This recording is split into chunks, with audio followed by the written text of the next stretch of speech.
Tonight at the Emirates Stadium, a storm of questions meets a simple vow. Daniel Farke will not let Leeds sell their DNA for a place in the Premier League.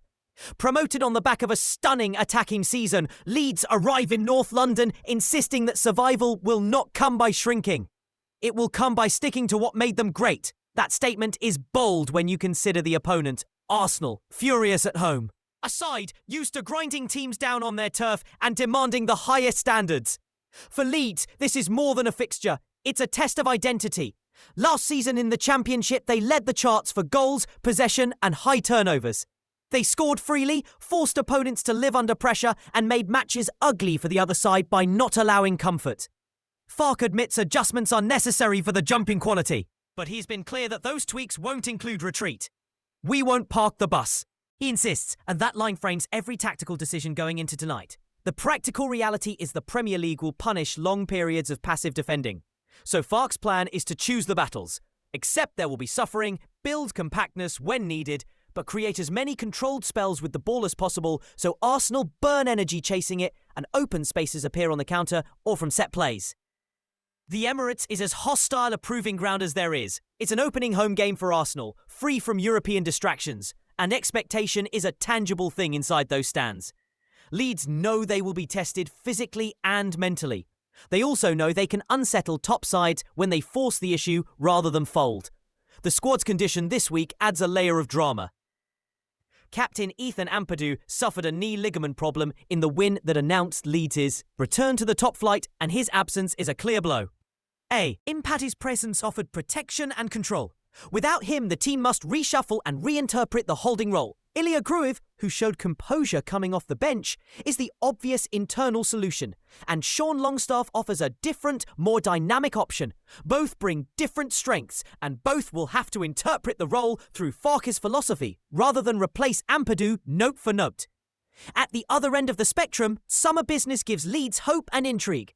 Noah Okafor, freshly signed from AC Milan in a move that raised eyebrows, offers directness, pace and the kind of forward thrust that suits a side refusing to back off.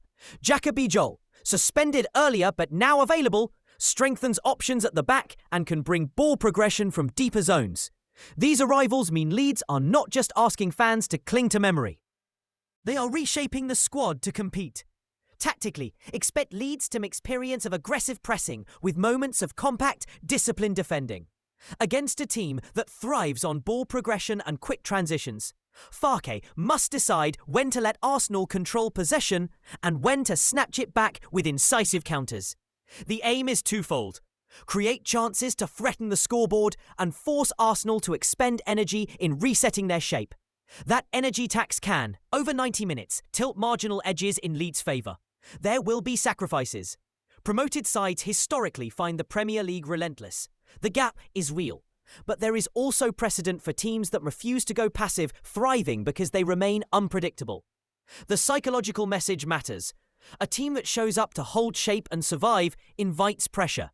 A team that arrives to make Arsenal uncomfortable flips the script. Beyond tactics and personnel, tonight is a statement about who Leeds will be this season. Will they be conservative survivors or brave challengers clinging to an identity built on attack and tempo? Farke's words and selection choices will tell the story long before the final whistle. For neutrals, it is a delicious matchup. The romance of promoted promise against polished top-flight machinery. For Leeds fans, it is a night to be proud even before kickoff. Pride tempered, of course, by realism about the task ahead. Whoever emerges with 3 points will claim short-term bragging rights. But the larger narrative is what will be learned. Can a promoted side keep its soul and adapt enough to survive? Or will the Premier League force a reinvention? The answer begins tonight at the Emirates, where Leeds will either confirm their attacking creed works against the best, or learn the tough lessons that come with stepping up. Whatever happens, Daniel Farke has made his choice. And football loves a manager who is willing to back his philosophy when the stakes are highest.